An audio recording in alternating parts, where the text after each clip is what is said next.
నమస్కారం పాత్రికేయ మిత్రులకు ఈరోజు ఈ రాష్ట్రంలో కాంగ్రెస్ ప్రజాపాలన వచ్చింది, ఓ ప్రజాస్వామ్య ప్రభుత్వం వచ్చింది.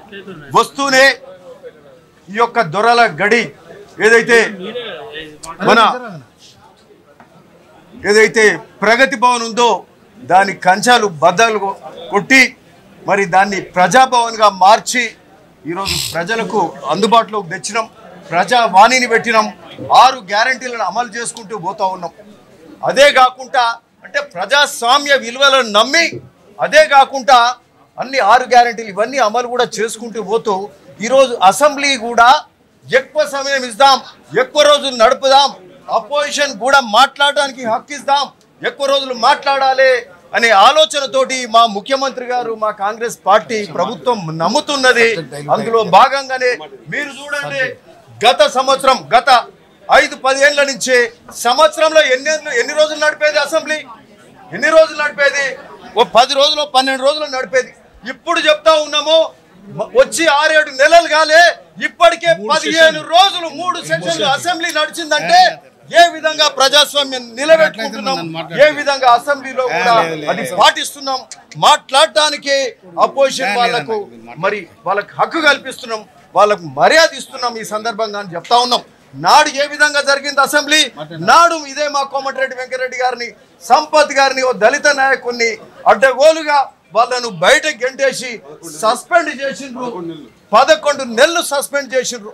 అదే అట్లనే ఈటల రాజేందర్ గారిని నాడు ఆ రోజు మల్లస్స ఆయన ఎప్పుడన్నా మాట్లాడాలంటే 2 నిమిషాలు మాట్లాడనీయలే, మార్షల్స్ పెట్టి బయటికి గంటేసిండ్రు. ఈరోజు మేము చేయలేము. అది మేము ఎందుకు మీకు విలువిస్తున్నాం? ఈరోజు మీకు గౌరవం ఇస్తున్నాం, మర్యాద ఇస్తున్నాం. ఎక్కువ రోజులు సెషన్ పెట్టి మరి మీ అందరి గలం తెలంగాణ సమాజానికి వినపడేలాగా చేస్తూ ఉన్నాం. ఈరోజు ఒక్కటి మేము ముఖ్యంగా చెప్పదలుచుకున్నాం. అన్నిటికంటే ముఖ్యంగా ఈరోజు గత 10 ఏళ్ల పాలన మీది, తప్పులు చేసింది మీరు. ఈ తప్పులను చూసే ఈరోజు తెలంగాణ సమాజం మిమ్మల్ని ఇంటికి పంపించింది. మీ పాలనను దించిందే. ఈరోజు కాంగ్రెస్ తోటి ఏదైనా అవుతుంది, సాధ్యమవుతుందని కాంగ్రెస్ని తీసుకొస్తే ఈరోజు మా పాలన మొదలైందే. ఇప్పుడు అసెంబ్లీ అయ్యి ఎలక్షన్స్ అయ్యి మరి ప్రభుత్వానికి వచ్చినాం. ఒక 2-3 నెలలు పనిచేయగానే పార్లమెంట్ ఎలక్షన్స్ వచ్చినాయి, కోడ్ ఉండే, మళ్ళీ 15 రోజుల గ్యాప్, మళ్ళీ ఇప్పుడు అసెంబ్లీ నడుస్తుంది. సమయం ఏం జరగలే. మేము అయినా కూడా ఇన్ని గ్యారంటీలు అమలు చేసుకుంటా పోతా ఉంటే ఈరోజు మరి నిన్న అసెంబ్లీ చూస్తుంటే అయితే నాకైతే ఇది అస్సలు కరెక్ట్ అనిపించలే. మొన్న జగదీష్ రెడ్డి గారు పవర్ మినిస్టర్ మాట్లాడుతూ ఉన్నారు. ఆయన అంతకుముందు మాజీ పవర్ మినిస్టర్ గారు, ఎలక్ట్రికల్ మినిస్టర్, విద్యుత్ మంత్రి యాదాద్రి భద్రాద్రి మీద అన్ని దొంగ మాటలు మాట్లాడుతూ ఉన్నారు, అన్ని మభ్యపెట్టే మాటలు మాట్లాడుతున్నారు. అడ్డగోలు కమిషన్లు కొట్టినరు, మరి దాని మీద ఒట్టొత్తి మాటలు మాట్లాడి మభ్యపెట్టే కార్యక్రమాలు, అంటే వాళ్ళకి ఇచ్చే సమయాన్ని ఆ విధంగా వృధా చేస్తున్నారు.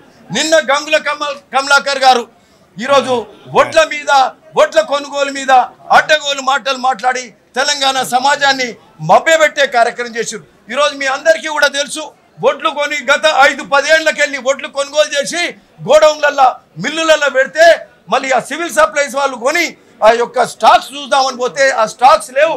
ఒడ్ల కొనుగోలు మొత్తం మరి ఒడ్లు ఎక్కడ పోయినాయి అంటే ఒడ్లు లేవు. ఒడ్లు పందికొక్కుల్లాగా టీఆర్ఎస్ నాయకులు మరి యొక్క మిల్లర్లు గంగుల కమలాకర్ గారు వాళ్ళంతా కూడా పందుకొక్కుల్లాగా మెక్కినరు తప్పితే ఒడ్లు ఎక్కడ పోయినాయి? మరి పెద్ద స్కామ్ అది.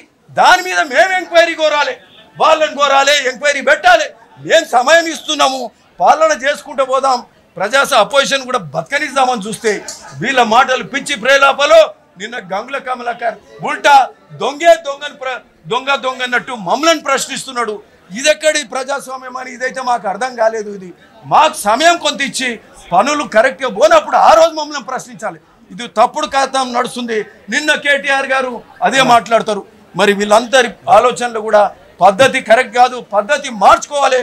ఈరోజు కూడా మరి సబితమ్మ కానీ సునీతమ్మని కానీ వాళ్ళకు కాంగ్రెస్ పార్టీ వాళ్ళకు రాజకీయ భిక్ష పెట్టింది. వాళ్ళని ఎమ్మెల్యేలను చేసినాం, మంత్రులను చేసినాం. నాడు రాజశేఖర రెడ్డి గారు కూడా వాళ్ళని గౌరవించినరు, చేవెళ్ళ చెల్లెమ్మని చెప్పినరు. ఈరోజు కూడా మా ముఖ్యమంత్రి రేవంత్ రెడ్డి గారు కూడా మాట్లాడుతున్న సందర్భంగా అక్కలు అని మాట్లాడిరు తప్పితే ఏ ఒక్క పేరు కూడా దిగలేదు. ఏ ఒక్కరిని అవమానించే సంస్కృతి కాంగ్రెస్ పార్టీకి కాంగ్రెస్ ప్రభుత్వానికి మా నాయకులకు లేదని కూడా ఈ సందర్భంగా చెప్తున్నాం. గౌరవ ముఖ్యమంత్రి రేవంత్ రెడ్డి గారు ఆయన 1 కోటి మంది మహిళలను కోటీశ్వరులను చేస్తా అని చెప్పి ఇదే ముఖ్యమంత్రి రేవంత్ రెడ్డి గారు మాట్లాడి మేము మహిళల పక్షపాతిగా మేము మాట్లాడుతూ ఉంటే ఈరోజు అడ్డగోలు ప్రేలాపాలు చేస్తూ మేము సభ ఎక్కువ రోజులు పెట్టి ఎక్కువ సమయం అపోజిషన్కి ఇస్తే వాళ్ళు తెలంగాణ సమాజాన్ని మభ్యపెడుతుండ్రు, మిమ్మల్ని ఇంటికి పంపించుర్రు, మీరు తప్పుడు కార్యక్రమాలు చేశారని మరి ఈరోజు అట్లా చేసిండ్రు. పార్లమెంట్లో కూడా గుండు సిన్న వచ్చింది. ఈరోజు మరి స్థానిక సంస్థ ఎన్నికలు వస్తున్నాయి కాబట్టి మరి మిగతా ఎమ్మెల్యేలు కూడా పోతారేమో మేము గట్టిగా మాట్లాడకపోతా అని చెప్పి దొంగ మాటలు మాట్లాడుతున్నారు.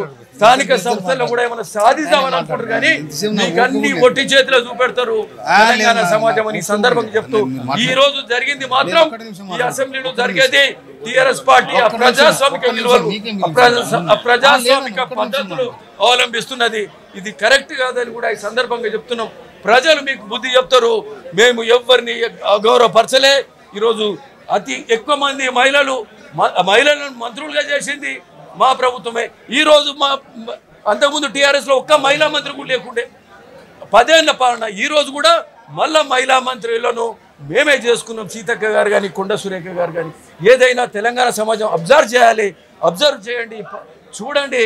మరి ఈ యొక్క టీఆర్ఎస్ వాళ్ళు మనను పెడదోవ పట్టే కార్యక్రమం చేస్తున్నారు కాబట్టి ఈరోజు మంచి పాలన రేవంత్ రెడ్డి గారి ప్రభుత్వం కాంగ్రెస్ ప్రభుత్వం అందిస్తుందని అందరు కూడా చెప్తూ నమస్కరిస్తున్నాను.